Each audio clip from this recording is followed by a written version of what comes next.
चूंकि ये पढ़े लिखे लोग इसको समझते भी हैं, तो मेरा ये संदर्भ में है। और मेरा ये जहाँ तक सोच है कि अगर मैं पॉलिटिक्स में आया हूँ और भविष्य में अगर होता है तो मैं ये काम करके दिखाऊंगा कि एक जैसे वार्ड सदस्य का चुनाव होता है तो उसका भी एक हम लोग निर्धारित कर देंगे। न्यूनतम शिक्षा निर्धारित हो, कम से कम 10th।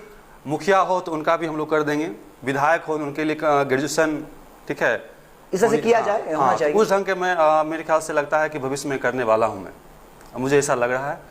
और हमारे जो शीर्ष के अति आपकी ये मांग रहेगी कि सर ये बदलाव आए, मतलब संविधान में कहीं ना कहीं संशोधन करके ये राजनीतिक जो पार्टियां हैं वो आपस में बैठ के सुलह करके सर्वसम्मति से, जितनी भी पार्टियां हैं सर्वसम्मति से यह प्रयास करें।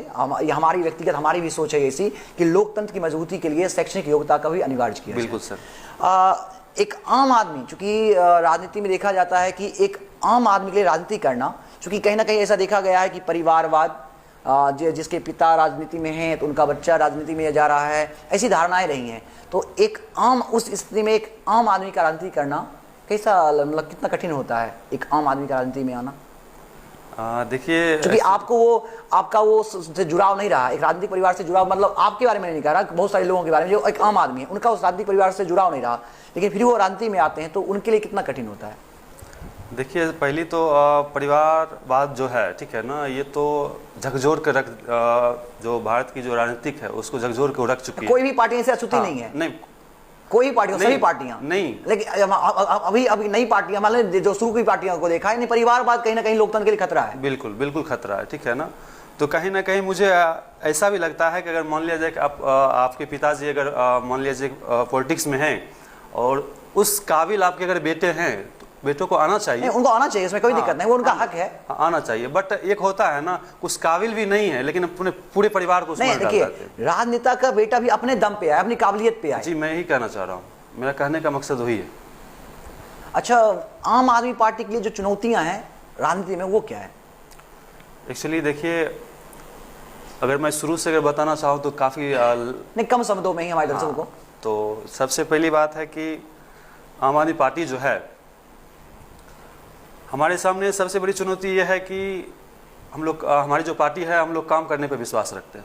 और आपने जाना और देखा भी कि जिस ढंग से दिल्ली में कार्य कर रही है आम आदमी पार्टी जो है, जिस ढंग से दिल्ली में कार्य कर रही, या एजुकेशन पे हो, या हेल्थ पे हो, या वाटर पे हो, या जो बिजली पे कोई भी हो कार्य हो, ठीक है ना, तो वो जो काम कर रही है, हम सबसे बड़ी, हम लोग काम पे विश्वास रखते हैं। चुनौती जिस पार्टी में मैं हूँ, चुनौती मेरे ख्याल से लगता है कुछ नहीं है।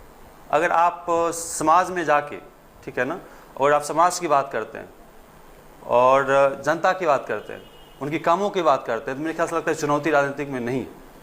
और आपको जनता जो है मेरे ख्याल से तरह उठाने का काम करेगी अगर आप काम की बात करते हैं। मैंने चुनौती के संदर्भ में कहा कि दिल्ली में आपकी सरकार है, लगातार 2 बार आप मुख्यमंत्री बने हैं, अरविंद केजरीवाल जी, तीसरी बार बनी, और ये तीसरी एक बार तो आपका वो सरकार 50 दिन की सरकार, कहने का था इस संदर्भ में कि एक कुछ दिनों के लिए खत्म हो गया था। हाँ, ये तीसरी बार मुख्यमंत्री बने, मैं अपने शब्दों को वापस लेता हूँ, लेकिन वो कुछ दिनों के लिए भी, लेकिन मुख्य रूप से जो जनता ने उन्हें एक तरह से पूरा जो शक्ति दिया, पावर दिया, पुनः इस बार जो उन्होंने, मतलब कि एक ऐसा कहा जाता है कि एक माहौल बना हुआ था देश में कि उन्होंने विपक्ष 70 में उन्होंने 67 सीटें जीती, अपने आप में बहुत बड़ी बात होती है। तो उन्होंने एक विकास का एक एजेंडा उन्होंने जो दिया, वो आपकी जो पार्टी है एक तरह से उनका जो भी रहा हो। तो दूसरे अन्य जगहों पर, जैसे बिहार के संदर्भ में, चूंकि बिहार विधानसभा का चुनाव नजदीक है, तो बिहार के संदर्भ में जो मैंने कहा आम आदमी पार्टी की क्या संभावनाएं हैं, चूंकि आप यहाँ बिहार के नए हैं, तो बिहार के संदर्भ में आप बताएं कि बिहार विधानसभा को लेकर आपकी पार्टी की क्या रणनीति है? देखिए, एकदम साफ शब्दों में मेरा कहना है कि बिहार में जिस ढंग से जातिवाद चल रही है, ठीक है ना, मुझे जातिवाद, परिवारवाद, इससे मुझे कोई लेना देना नहीं। जिस ढंग से मैंने दिल्ली में काम करके दिखाया और मैं काम कर रहा हूँ, चाहे वो बिजली पे हो, और सबसे बड़ी समस्या बिहार की बिजली भी है, शिक्षा पे हो, सबसे बड़ी समस्या बिहार की है, स्वास्थ्य पे हो, उसके बाद सबसे बड़ी बात है कि स्टूडेंट जो है, दिल्ली में मैंने क्या किया कि महिलाएं भी, जितने भी महिलाएं हैं या स्टूडेंट भी हैं, सबके लिए मैं बस फ्री कर रखा हूँ, दिल्ली की बात कर रहा हूँ। और 300 बिजली जो है यूनिट दिल्ली में फ्री है, और जैसे 300 से अगर ज़्यादा यूनिट अगर बिजली खत्म होती है तो उसका आधा बिल जो है आपको देनी पड़ेगी। तो मेरे ख्याल से लगता है कि आधा दिल्ली का जो है रुपया जो है बच जाती है, ठीक है। तो मैं जो दिल्ली में मैंने करके दिखाया है, जो शिक्षा हो, स्वास्थ्य हो, बिजली हो, या आपकी पार्टी ने जो काम किया है, हाँ, होम डिलीवरी राशन हो, कुछ दिन पहले मैंने होम डिलीवरी राशन भी गाँव पर करने का काम किया। होम डिलीवरी राशन का ये है कि जैसे मान लीजिए कि आपको राशन आपको मिलती है, ठीक है ना, कार्ड पे, तो आपको जो है वहाँ पे जाने की आवश्यकता नहीं होगी। आपको क्या किया जाएगा, सभी कुछ आपको पैक कर दिया, जैसे कि चावल हो, आपको घर तक आपको वो सब घर पहुंचा तक देगा। आपको प्रोवाइड कर दीजिएगा, बिल्कुल। अच्छा, तो इस तरह की प्लानिंग आप और एक बिहार चीज़ और मैं कहना चाहूँगा, ये सब सारी सुविधाएं जो मैं बिहार के जनता हैं, मैं सबको बता रहा हूँ, और जो दिल्ली में जो मैं काम किया हूँ उनको बता रहा हूँ। तो कहीं ना कहीं जो जनता को लगती है कि इस काम जो दिल्ली में किया है वो बिहार में भी करेगी, और मुझे जो है लगता है कि तरह पे उठाने का काम करेगी, ठीक है ना।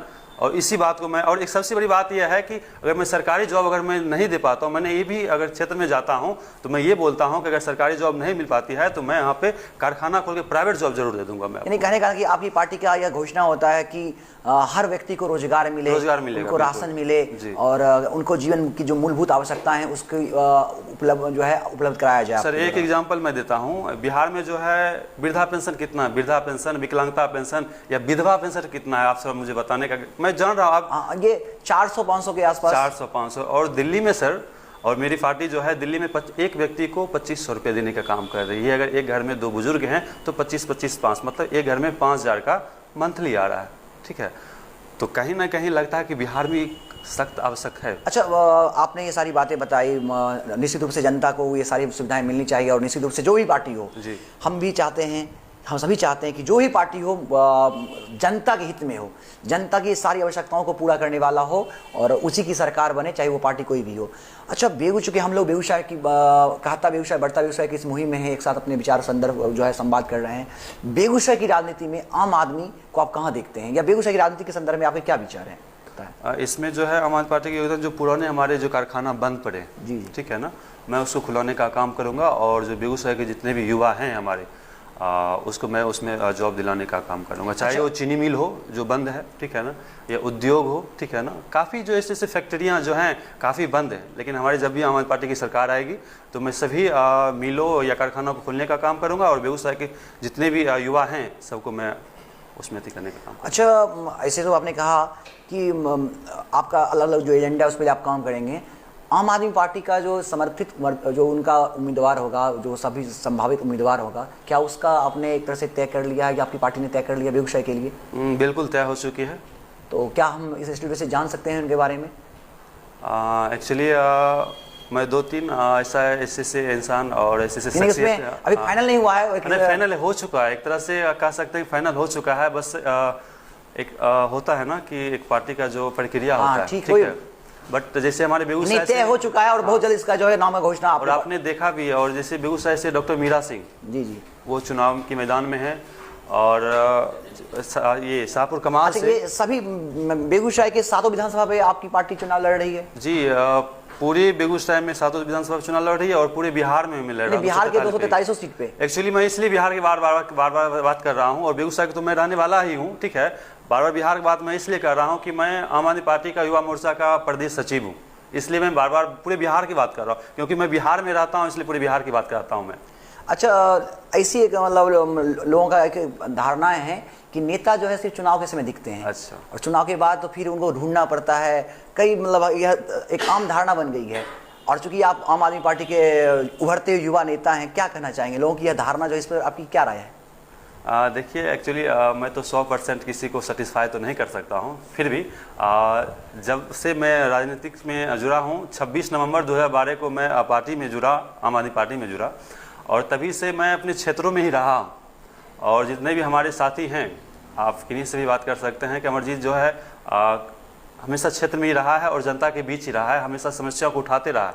तो कहीं ना कहीं मैं ये नहीं मानता हूँ, ठीक है ना। और जितने भी जनता हैं, और कहीं ना कहीं लगता है कि हाँ जो है इसके जो भी नेता हैं या जो कार्यकर्ता हैं हमेशा क्षेत्र में ही रहा है। अब ऐसा बात नहीं है कि चुनाव के संदर्भ में वो मिलते हैं, ऐसी बात नहीं है। मुझे खासकर चुनाव के समय उनको काफ़ी तरह के प्रलोभन दिए जाते हैं, उनके मतलब कई तरह के ख्याली पुलाव पकाए जाते हैं, लेकिन वो सब महज एक घोषणाएं रह जाती हैं। नहीं, मैं अपनी बात में बताता हूँ, अन्य दल की मैं बात नहीं करता हूँ। मैं अपनी बात बताता हूँ कि जो भी हमारी घोषणाएं रहेगी, वो 100% मैंने किया और बिहार में भी करने का काम करूंगा और बेगूसराय में भी करने का काम करूंगा। एक और आम धारणाएं है कि जनता भोली भाली होती है जी। कोई भी मतलब उसको मतलब एक तरह से बहला के अपने प्रलोभन देके उन बहला फुसला के तरह तरह की जो उनको दिवा स्वप्न दिखा के इस तरह से उनको अपनी ओर आकर्षित कर लेती है। क्या सर मैं आपसे पूछना चाहूँगा, जनता भोली भाली नहीं होती है।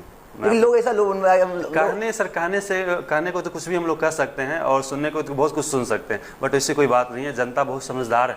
अगर मैं चुनाव में अगर खड़ा होता हूं सर, तो मुझे जो है जनता जो भी है वो सोच समझ के और जानबूझ के नहीं कुछ करती है, एकदम सोच समझ के मुझे बैठाने का काम करेगा, वोट देने का। जनता एकदम भोली वाली नहीं है, एकदम अच्छी हैं और समझदार हैं वो। केवी स्टूडियो जो मई से ही जी। ठीक है लगातार एक ऐसा मंच यहाँ पर बेगूसराय में एक नया एक तरह से ना कि नई चेतना लेकर आया है। डॉक्टर रोशन सर ने जो एक मंच दिया है हर क्षेत्र में, चाहे वो राजनीति हो, चिकित्सा हो, साहित्य हो, खेल हो, विविध विधाओं में जिन्होंने समाज के लिए कुछ करना चाहा है या वो समाज के लिए कुछ कर रहे हैं, जिससे हमारा बेगूसराय सच में स्वर्णिम जो उनका अपना इतिहास है उसको पुनः जिंदा कर रहा है और हमारा बेगूसराय समृद्धि की ओर बढ़ रहा है। तो इस संदर्भ में आप क्या कहना चाहेंगे? देखिए, सबसे पहले तो मैं रोशन जी को काफ़ी नाम सुना था रोशन सर का, बट मैं कभी उनसे मिला नहीं है और मेरे ख्याल से लगता है अभी तक भी मैं उनसे व्यक्तिगत रूप से मैं मिला नहीं। बट जिस ढंग से स्टूडियो जब से ये ओपन हुई है तब से मैं देख रहा हूँ कि एक युवाओं को जो है अपनी बात को रखने का मौका दे रहे हैं और उनकी जो जिस क्षेत्र में है, जिस कला में है वो ठीक है, उनको निखरने का काम वो रोशन सर के माध्यम से जो है बेगूसराय में बढ़ती जा रही है। और जिस ढंग मुझे ऐसा लगता है कि ये जो है काफ़ी रोशन सर को बहुत आगे बढ़ाने का काम करे। शख्सियत हैं ही रोशन सर, बट रोशन सर के एक बहुत बड़ा क्या बोलते हैं आने वाले समय में बहुत बड़ा शख्सियत बनने जा रही है पूरे बिहार में, मैं ये दावे के साथ कह सकता हूँ। बहुत बहुत धन्यवाद सर आपका कि अपने व्यस्तम समय से समय निकाल कर हमारे स्टूडियो के लिए दिया और अपने विचार से हम सबको अवगत कराया। बहुत बहुत आभार आपका। धन्यवाद। नमस्कार, मैं मरजीत कुमार यादव पूरे बेगूसराय के गोड़ छू के गोड़ लागै छियो। हमें यह कहल चाहे छियै कि बेगूसराय में जे डॉक्टर रोशन सर छथिन हुनकर पेज है डॉक्टर रोशन कुमार और यूट्यूब चैनल है स्टार ऑफ बेगूसराय और ग्रुप है कहता बेगूसराय बढ़ता बेगूसराय के अपने की करिए, ओकरा लाइक करिए, सब्सक्राइब करिए और ज़्यादा से ज़्यादा आप लोग शेयर करिए और आशीर्वाद दिए। जय हिंद।